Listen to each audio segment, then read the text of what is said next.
Hello everyone. So on the behalf of Excellence Agri Academy, I would like to welcome all of you. So in this today's session, we are going to discuss the IBPS clerk notification. Okay, so this notification you can download from ibps.in website and also you can download from our Telegram channel. तिथे फुल notification दिलेली आहे.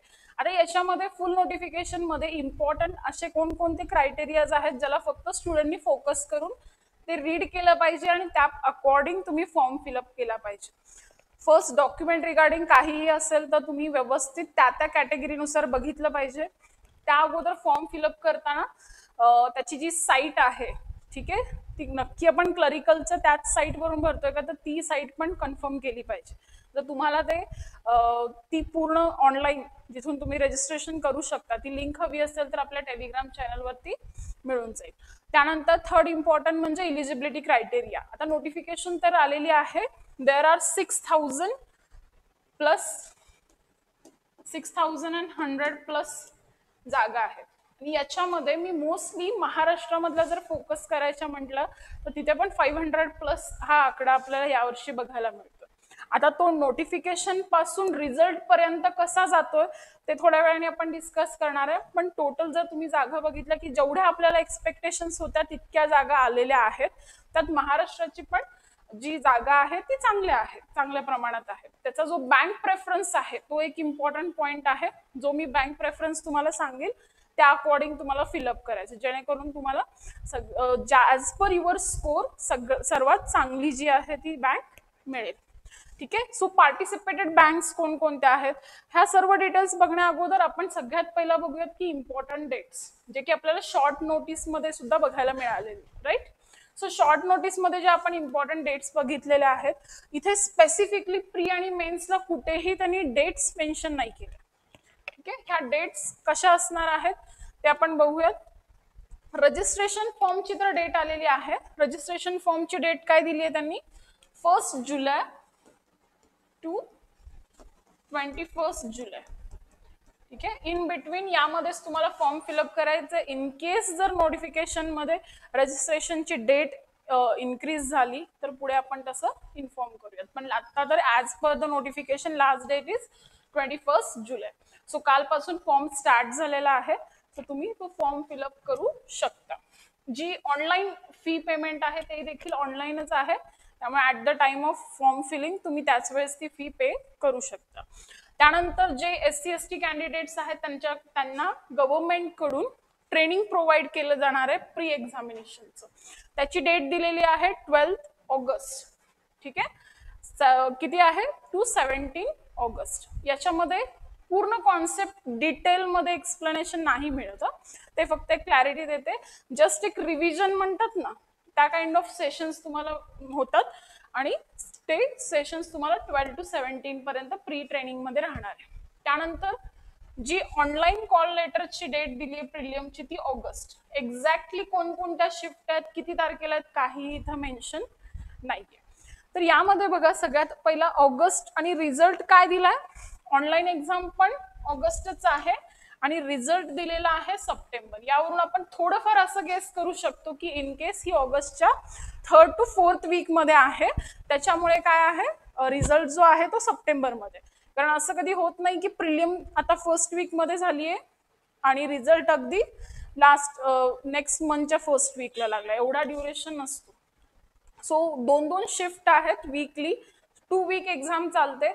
So असंही होऊ शकतं की 2nd, 3rd weak आहे किंवा 3rd आणि 4th वीक आहे. So plan according to that. ठीक आहे.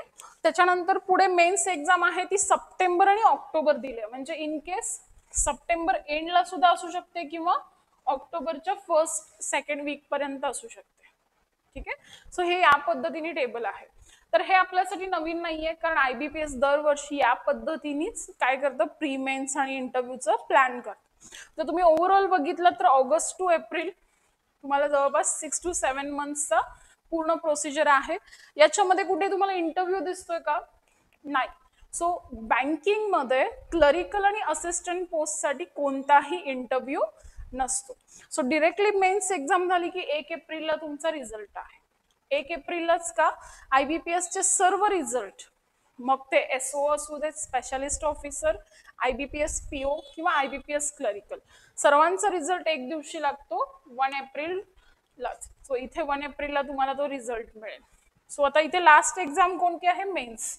सो जर स्ट्रक्चर बघितलं एक्झामचं तर 2 टायर स्ट्रक्चर आहे, प्री आणि मेन्स. सो ज्यांना ज्यांना थोडंफार इंटरव्ह्यूचं फोबिया आहे की मला इंटरव्ह्यू फेस करणं थोडंसं भीती वाटते वगैरे, तर त्यांनी मला असं वाटतंय की ह्या एक्झामला अप्लाय करायला हरकत नाही. ज्यांना पीओ मध्ये थोडेफार स्कोरनी आपला पीओचं एक्झाम जातीये त्यांनी देखील इथे अप्लाय करायला हरकत नाहीये, कारण क्लरिकल नंतर थोड्या वर्षानंतर प्रमोशन होऊन तुम्ही प्रोबेशनरी ऑफिसर होणारच आहात, पण त्याचबरोबर तुम्ही इंटरनल एक्झाम सुद्धा देऊन प्रोबेशनरी ऑफिसर होऊ शकता. सो मला पीओच व्हायचंय त्यामुळे मी क्लरिकल देणार नाही, हा अशी चूक आपल्याला करायची नाहीये. आता हे झाले डेट्स. डेट नंतर नेक्स्ट इम्पॉर्टंट आहेत पार्टिसिपेटेड बँक्स. यामध्ये तुम्हाला आता जसं की तुम्ही बघितलं असेल इथे टोटल किती आहेत? 11 पब्लिक सेक्टर बँक्स. याचा तुम्हाला फॉर्म फिलअप करताना प्रेफरन्स द्यायचा आहे. प्रेफरन्स म्हणजे तुम्हाला ज्या बँकमध्ये जॉब करायचंय, तुमची जी ड्रीम बँक आहे तो प्रेफरन्स आपला राहतो पहिला, मग सेकंड, थर्ड. पण त्याच फक्त पॉइंट ऑफ व्ह्यूनी आपण प्रेफरन्स फिलअप करून चालेल का? नाही. कितीही ड्रीम बँक असेल तरी पण आपल्याला त्याच्यामधले ग्रोथ, वॅकन्सी, त्याचबरोबर आता सध्याचे जर आपण बघितलं कम्पेअर टू अदर बँक्स तर सध्या कशा पद्धतीने आहे, मर्जिंगचे चान्सेस आहेत का, तर ह्या सगळ्या पॉइंट ऑफ व्ह्यू ना बघून आपल्याला हे बँक प्रेफरन्स निवडावे लागणार आहेत. बरोबर. तर ते आपण निवडताना सगळ्यात टॉप 3 चे जर बँक प्रेफरन्स तुम्ही विचारत असाल तर फ्रॉम एक्सलन्स ॲग्री अकॅडमी कडून मी तुम्हाला सजेस्ट करेल ॲज पर द वॅकन्सी आणि बाकीचे सगळे पर्स्पेक्टिव्ह बघून फर्स्ट तुम्ही यामध्ये बँक ऑफ बडोदाला प्रेफरन्स दिला पाहिजे. ठीक आहे, क्लरिकल पोस्टसाठी. त्यानंतर सेकंड बँक मी सांगेल, first is bank of Baroda, second Punjab national bank आहे, हा प्रेफरन्स तुम्ही द्या, आणि third is the union bank of India, आणि मग त्याच्यानंतर तुम्ही बँक ऑफ इंडिया देऊ शकता, bank of Maharashtra, Canara, UCO, मग ते त्या खालोखाली येईल. हा पूर्ण प्रेफरन्स मी टेलिग्राम चॅनलवरती तुम्हाला प्रोव्हाइड करणार आहे. ठीक आहे. सो या पद्धतीने हे 11 पब्लिक सेक्टर बँक्सचा प्रेफरन्स तुम्हाला बँकला प्रोव्हाइड करायचं. ठीक आहे. आता हे कधी कशा पद्धतीने तुम्हाला ही बँक मिळणार, तर तुम्ही फर्स्ट प्रेफरन्स दिला बँक ऑफ बडोदा आणि तुम्ही पास झालात तर तुम्हाला जर सपोज मिळाली युनियन बँक ऑफ इंडिया, तर तुम्ही असं नाही म्हणू शकत की माझा फर्स्ट प्रेफरन्स हा बँक ऑफ बडोदा होता तर मला ते का नाही मिळालं. ते पण मिळू शकतं, but as per your score. So मेन्सला जितका चांगला स्कोर करणार आहे तितकं फर्स्ट प्रायोरिटी तुमच्या ह्या रेफरन्सला मिळणार आहे. सो स्कोर करणं खूप इम्पॉर्टंट आहे. अगदी थोड्या थोडक्या मार्कांनी जर तुम्ही पास होत असाल तर मात्र तुमच्या प्रेफरन्समध्ये जसा तुमचा स्कोर आहे त्या पद्धतीने तुम्हाला बँक मिळेल. सो मॅक्झिमम स्कोर करा तुम्ही, तेव्हा तुम्हाला जाऊन तुमची जी बँक हवी आहे ती मिळेल. ठीक आहे. पण काही काही जण असंही करतात की बँक ऑफ महाराष्ट्र माझी फेवरेट आहे, मला तिकडेच जायचंय. ठीक आहे, असू शकतं, पण वॅकन्सी बघा, बाकी सगळे क्रायटेरियाज बघून फिलअप करा. असं काही नाहीये की तुम्ही फर्स्ट 3 मध्ये बँक ऑफ महाराष्ट्र नाही सिलेक्ट केलं म्हणजे तुम्हाला मिळणारच नाही. तुमच्या स्कोरच्या अनुसार ते मिळू पण शकते. ठीक आहे. सो तुमचा प्रेफरन्स देताना व्यवस्थित द्या. हा प्रेफरन्स मी तुम्हाला सेम टेलिग्राम चॅनलवरती पोस्ट करते, बट फर्स्ट 3 प्रेफरन्स मी तुम्हाला सांगितलेले आहेत की काय असले पाहिजे सर्वांचे. त्यानंतर एलिजिबिलिटी क्रायटेरिया.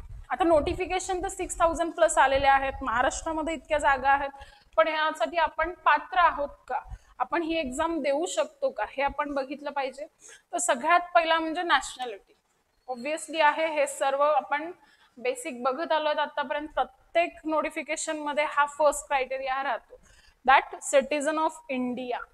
ठीक आहे. त्याच्यानंतर second and most important criteria age. ठीक आहे. क्लरिकल पोस्टसाठी बँकिंग मध्ये जनरल कॅटेगरीतल्या मुलांसाठी मॅक्झिमम 28 आहे. ठीक आहे. 30 हे फक्त स्केल 1च्या पोस्टसाठी आहे. सो मिनिमम एज किती सांगितलं 20 आणि मॅक्झिमम 28. त्यासाठी तुमची डेट ऑफ बर्थ पण दिलेली आहे. A candidate must have been born not earlier याच्या अगोदर ते बॉन्ड झालेले नको आहेत. कोणती डेट आहे? 2 जुलै 1996. त्याच्या जर अगोदर कोणी बॉन्ड असेल तर इथे अलाउड नाहीये फॉर्म फिलअप करण्यासाठी. आणि 1 जुलै 2004 च्या नंतरचे पण अलाउड नाही. सो इन बिटवीन 1996 हे जे 2 जुलै आहे ते 1 जुलै 2004 ह्या मधले जे आहेत तेच फक्त स्टुडंट्स इथे अप्लाय करू शकतात. ठीक आहे. सो हे झालं एज क्रायटेरिया. बट हा कोणासाठी आहे? जनरल कॅटेगरीसाठी. ठीक आहे. Age relaxation is also there for other category. For example, for SC/ST candidate there are 5 years of age relaxation. म्हणजे आता जर मॅक्स 28 आहे तर ते अगदी 33 पर्यंत देखील एक्झाम देऊ शकतात if you are from SC/ST category. जर तुम्ही OBC मधून असाल तर 3 years म्हणजे 31 पर्यंत. त्यानंतर PWD जनरल कॅटेगरी मधून असाल तर 10 year, PWD OBC मधून असाल तर 13. ठीक आहे. आणि त्याच्यानंतर नेक्स्ट इज PWD SC/ST असेल तर अनलिमिटेड. समजलं? Okay. Next ex serviceman, widows, divorce womens त्यांच्यासाठी सुद्धा एज रिलॅक्सेशन इथे दिलेलं आहे. सो ॲज पर टेबल तुम्ही चेक करू शकता. So this is the age relaxation table. Third important point is educational criteria. ठीक आहे. सो याच्यामध्ये तुम्हाला डिग्री मेन्शन केली आहे त्यांनी. A degree in any discipline from university recognized by the government of India. So ज्यांचं ग्रॅज्युएशन कम्प्लिटेड आहे, मी काय म्हणते बघा, ग्रॅज्युएशन कम्प्लिटेड आहे तेच स्टुडंट फक्त इथे फॉर्म फिलअप करू शकतात. जर कोणी लास्ट इयर परसिव्ह करत असेल किंवा थर्ड इयर असेल ते अलाउड नाही आहेत टू फिल दिस फॉर्म. म्हणजे बँक SBI आहे जिथे PO मध्ये लास्ट इयरचे परसिव्ह करणाऱ्या मुलांना सुद्धा ती चान्स देते की तुम्ही फॉर्म फिलअप करू शकता. पण IBPSनी अजून तसं काही डिक्लेअर केलेलं नाहीये. सो इथे मात्र डिग्री तुमची कंप्लीट असली पाहिजे. ठीक आहे. त्याचबरोबर त्यांनी कॉम्प्युटर लिटरसी वाला जो फॅक्टर आहे की operating and working knowledge in computer system, त्यांना कोणतंही सर्टिफिकेशन किंवा काही प्रोफेशनली तुम्ही कॉम्प्युटरमध्ये असाल असं नकोय. नॉर्मल MSCIT किंवा that you are familiar with computer that is okay. कारण तुमची जी प्रिलिम आणि मेन्स आहे ती कम्प्युटर सिस्टीम वरती आहे, ऑनलाईन एक्झामिनेशन आहे. त्यामुळे तुम्ही कम्प्युटरशी फॅमिलियर असणं त्यांच्यासाठी गरजेचं आहे. सो त्या रिगार्डिंग त्यांनी तो एक क्रायटेरिया दिलेला आहे की ज्यावेळेस तुम्ही एज्युकेशनल फिलअप करताय खाली तुम्हाला कम्प्युटर नॉलेज आहे का विचारलं. सो आपलं MSCIT नॉर्मल बेसिक किंवा आपण कम्प्युटरशी तितके फॅमिलियर असतो. सो यस म्हणायचं. जर MSCIT सर्टिफिकेट असेल तर मेन्शन करा किंवा कोणतेही अदर सर्टिफिकेट असेल कॉम्प्युटरमध्ये, एखादा सब्जेक्ट असेल डिग्रीला तर त्याचं तुम्ही ऑप्शन सिलेक्ट करू शकता. ठीक आहे. आता त्याच्यानंतर नेक्स्ट आहे professional proficiency in the official language of the state, ज्याला आपण म्हणतो LPT टेस्ट. ठीक आहे. ही LPT टेस्ट काय आहे की ज्यावेळेस तुम्ही लँग्वेज चूज करताय, ठीक आहे, LPT language proficiency test mains नंतर ही LPT टेस्ट असते. कुणासाठी? ज्यांना स्कूल किंवा कॉलेजमध्ये मराठी सब्जेक्ट नव्हता. तर तुम्ही ज्या स्टेटमधून फॉर्म भरणार आहात तिथली लोकल लँग्वेज तुम्हाला आली पाहिजे. सपोज फॉर एक्झाम्पल तुम्ही महाराष्ट्रातून फॉर्म भरताय तर महाराष्ट्राची लोकल लँग्वेज काय आहे? मराठी. तर तुम्हाला मराठी आली पाहिजे. जर तुम्हाला मराठी येत असेल तर तुम्हाला किंवा तुमचा सब्जेक्ट असेल तर तुम्हाला ही टेस्ट अवघड जाणार नाही. हे क्रायटेरिया कोणासाठी? जे अदर स्टेटचे काही आहेत जे महाराष्ट्रातून फॉर्म भरत असतील तर त्यांच्यासाठी ही टेस्ट मॅन्डेटरी. आणि मे बी त्यांना मराठी जर डिफिकल्ट पण जात असेल तर मात्र इथे LPT टेस्ट डिफिकल्ट, तो त्यांच्यासाठी एक क्रायटेरिया आहे, एक बॅरियर त्यांच्यासाठी होऊ शकतं. ठीक आहे. अजून आपल्यात पण काही आहेत जे कॉन्व्हेंटचे आहेत, मला मराठी येतच नाही, मी बोलू शकतो पण लिहू नाही शकत. सो ते सगळ्यांसाठी मात्र इथे एक तो गेटवे आहे की हे क्रॉस करा मग त्याच्या पुढे जा. ठीक आहे. ओके. नेक्स्ट इथे एक नोट दिसतोय सर्वांना. काय आहे नोटमध्ये काय दिलंय?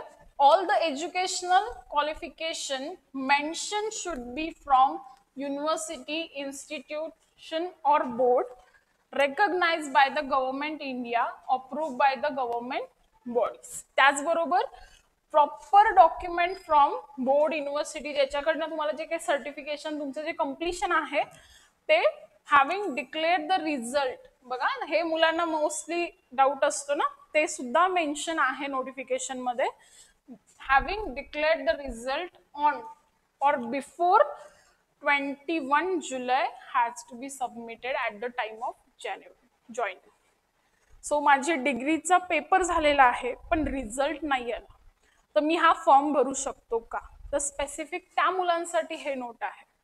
ठीक आहे, जर तुमचा रिझल्ट 21 जुलैच्या अगोदर लागला तर तुम्ही फॉर्म फिलअप करू शकता, कारण त्याच्यामध्ये पर्सेंटेज क्रायटेरिया फिलअप करायचं आहे, बरोबर. आणि जर तुम्ही फक्त डिग्री कंप्लीट झाली आहे, पेपर पण देऊन झालाय, तुम्हाला माहिती आहे की मी पास होणार आहे, त्यामुळे माझं मी पुढे डॉक्युमेंट सबमिट करेल, मी आता भरून टाकतो, पण तिथे फिलअप काय करणार? आणि तोच पर्सेंटेज क्रायटेरिया तुमचा मार्क लिस्ट मध्ये मॅच पण झाला पाहिजे. सो असं ज्यांचे अजून रिझल्ट नाही आले त्यांनी फॉर्म भरायचा नाहीये. एक तर तो रिझल्ट 21 पर्यंत आला पाहिजे किंवा त्याच्या अगोदर आला असेल तरच तुम्ही फॉर्म भरू शकता. ते पर्सेंटेज, ते ऍग्रिगेट मार्क्स तुम्हाला पाहिजे. जर ते नसतील, रिझल्ट नसेल आला तर तुम्ही हा फॉर्म भरू शकत नाही. ठीक आहे, सो क्लिअर झालं की आमची डिग्री झाली आहे पण रिझल्ट नाही आला, त्यांनी काय करायचं. नाव moving on to the next important point, charges जे ऑनलाईन पे करायचे आहेत. याच्यामध्ये काय आहे, 175 रुपीज फॉर्म फिलिंग फी आहे for the SC ST PWD आणि त्या कॅन्डिडेटसाठी. ठीक आहे, आणि 850 आहे फॉर ऑल, म्हणजे इकडे कोण येतील, जनरल, EWS, OBC, त्यांच्यासाठी आहे 850, जी जनरली आपली सगळ्याच बँकिंग एक्झामसाठी असते. Next, exam structure. जी एक्झाम आहे ती ऑनलाईन मोडमध्ये आहे. जो स्ट्रक्चर आहे तो MCQ पॅटर्ननी आहे. 1 क्वेश्चन 4 ऑप्शन और 5 option given to you, and तुमचे जे काही आन्सर येईल त्याच्यामध्ये फर्स्ट जो करेक्ट अप्रोप्रिएट आन्सर असेल त्याला क्लिक करायचं. ठीक आहे, सो याच्यामध्ये फर्स्ट आहे प्रिलियम टेस्ट. प्रिलियम टेस्ट ही ऑब्जेक्टिव्ह टेस्ट असेल तरी सुद्धा क्वालिफाईंग नेचर मध्ये आहे. काय म्हणते मी, क्वालिफाईंग नेचर. आता याच्यामधले जे कट ऑफ आहेत ते पण मी तुम्हाला सांगते लास्ट 2 to 3 इयर्स कशा आहेत. ही जी टेस्ट आहे त्याची जी डिफिकल्टी लेवल आहे दॅट इज मोस्टली इझी. बघा मी काय म्हणते, इझी टू मॉडरेट म्हणणार आहे, बट जास्तीत जास्त इझीच आहे. ते तुम्हाला कट ऑफ वरून पण कळेल, बिकॉज 2021चा जो रिझल्ट आहे त्याच्यामध्ये प्रिलियमचा 2021चा तिथे तुम्हाला 70.25, त्यानंतर 2021-22चा जो आहे त्याच्यामध्ये तुम्हाला 70.25, इथे 75 समथिंग आहे 0.5, आणि त्याच्यानंतर परत आलेला आहे तो 72च्या. सो तुम्ही या रेंज मध्ये जर बघितले कट ऑफ तर काय आहेत, 70 to 75च्या रेंजला आहेत. ठीक आहे, हे कट ऑफ जे आहेत ते पण मी तुम्हाला टेलिग्राम चॅनलवरती प्रोव्हाइड करते. सो इन बिटवीन यामध्ये कट ऑफ आहे, म्हणजे ऑब्व्हियसली पेपरची जी डिफिकल्टी लेवल आहे ती इझीच आहे, त्यामुळे तो कट ऑफ तितका हाय गेलेला आहे. ठीक आहे, सो हे कट ऑफ मी तुम्हाला महाराष्ट्राबद्दल सांगते. तर यामध्ये first English, second numerical ability आणि रिझनिंग ॲबिलिटी. तुम्ही बघत असाल जिथे जिथे क्लरिकलचा पेपर असतो तिथे तर मोस्टली क्वांटिटेटिव्ह ॲप्टिट्यूडच्या जागी न्यूमरिकल ॲबिलिटी हा सब्जेक्ट दिसतो. काय डिफरन्स असेल दोन्हीमध्ये, तर याच्यामध्ये कॅल्क्युलेशनचा पार्ट खूप जास्त आहे. आता इथे तुम्ही लँग्वेज पण चूज करू शकता, मराठी, हिंदी. ठीक आहे, पण मी तुम्हाला सांगेल go with the English language, जी तुम्हाला फॅमिलियर आहे, आणि तुम्ही इंग्लिश लँग्वेज मधूनच हा पेपर द्या. इंग्लिशचा तुम्हाला इंग्लिशमध्येच येणार आहे. हे जे स्टार आहे ते ऑदर 2 साठी तुम्हाला ऑप्शन्स आहेत की मराठी घ्यायचं, हिंदी घ्यायचं. क्लरिकल साठी थोडी मराठी आहे, पण बाकी कोणत्याही स्केलसाठी मराठी लँग्वेज नाहीये. जर क्वेश्चन्स तुम्ही बघितले तर same 1 question for 1 marks. So इथे रिझनिंग आणि क्वांटचं वेटेज आहे 35 आणि इंग्लिशचं वेटेज आहे 30. Total marks time separated allotted आहे 20 मिनिट्स. सो टोटल 60 मार्क्सची ही ॲप्टिट्यूड टेस्ट राहणार आहे. क्लिअर आहे सर्वांना? Okay, now moving on to the mains examination. प्रीची एक्झाम झाल्यानंतर तुमचे कट ऑफ लागतील. जर तुमची प्रीची एक्झाम क्लिअर झाली, अगदी 0.25 मार्क्सनी क्लिअर झाली तरी चालेल, पण ती क्लिअर झाली पाहिजे. आणि क्वालिफाईंग मध्ये आहे त्यामुळे फायनल मेरिट लिस्ट मध्ये कन्सिडर नाही होणार आहे, डिरेक्टली तुम्ही मेन्स मध्ये जाणार आहे. मेन्स मध्ये तुम्हाला ते 3 सब्जेक्ट तर असणारच आहेत जे प्रिलियमला होते, प्लस 1 सब्जेक्ट ऍड होतो विच इज जनरल अवेअरनेस. तर जनरल अवेअरनेस म्हटल्यानंतर सगळ्यात पहिला माइंड मध्ये काय येतं? स्टॅटिक जी के, बरोबर ना. इथे जे स्टॅटिक जी के आहे त्याचं वेटेज थोडं कमी आहे. बँकिंग मध्ये जनरल अवेअरनेस मध्ये मॅक्झिमम पार्ट जो येतो तो करंट अफेअर्सचा आहे. ठीक आहे. सो करंट अफेअर्स मध्ये पण इकॉनॉमिक फायनान्सचा एक 30% वेटेज आहे आणि रिमेनिंग जे करंट अफेअर्स आहेत जे लास्ट 6 मंथचे मोस्टली ते विचारले जातात. 1 इयर किंवा 1.5 इयर इतके करंट अफेअर्स करायची गरज नाहीये. मॅक्झिमम 6 मंथ जरी तुम्हाला येत असतील करंट अफेअर्स माहिती असतील तरी देखील तुम्ही खूप चांगला स्कोर इथे करू शकता जीकेला. ठीक आहे. सो जीके आणि फायनान्स अवेअरनेस दिलेला आहे. टोटल 50 क्वेश्चन्स आहेत. आता इथे जर कट ऑफ बघितला तर लास्टचे काही कट ऑफ मध्ये 35 to 40 पर्यंत कन्सिडर करा. किती? 35 to 40. तर यामध्ये 38 आहे, 34 या टाईपचे कट ऑफ तुम्हाला प्रिव्हियस 2 to 3 इयर्स मध्ये बघायला मिळतील. जसं मी तुम्हाला मगाशी प्रिलियमला सांगितलं की बँक प्रेफरन्स आणि मी तुम्हाला कट ऑफ टेलिग्रामला प्रोव्हाइड करणार आहे, सेम याचे पण कट ऑफ तुम्हाला प्रोव्हाइड केले जातील.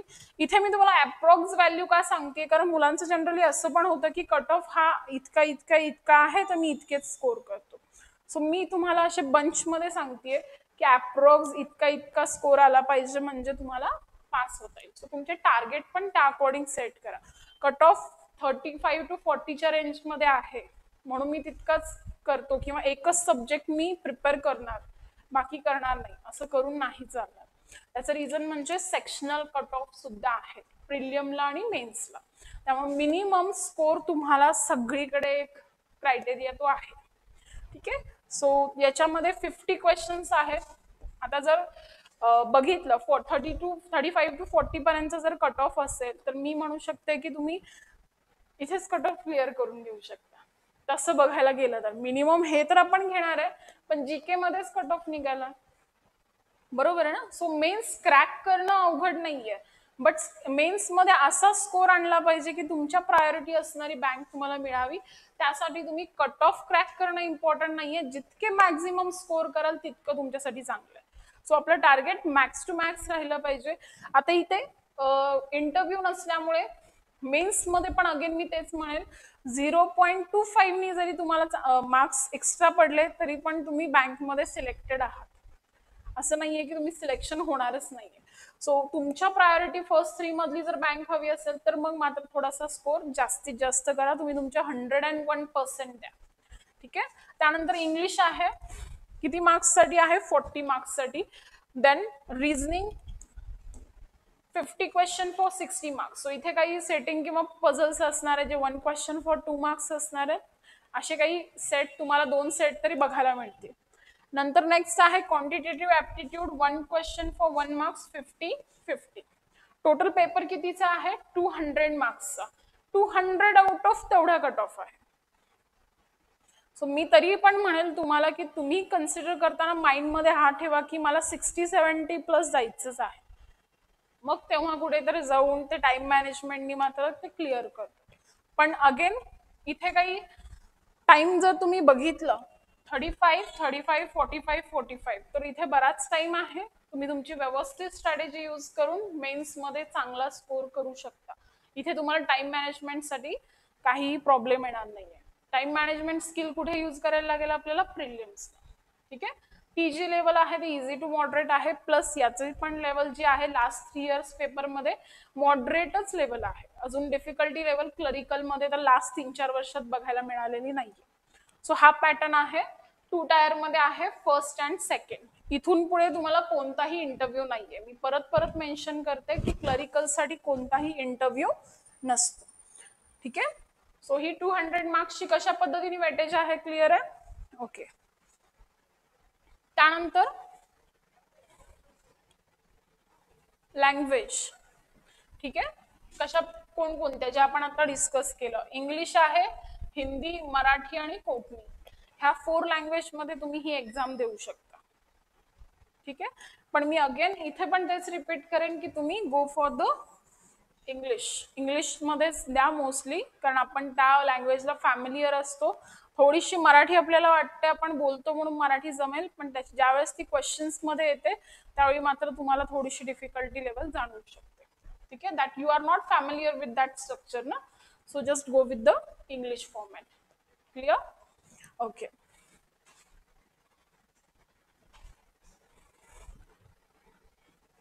Penalty for wrong answer.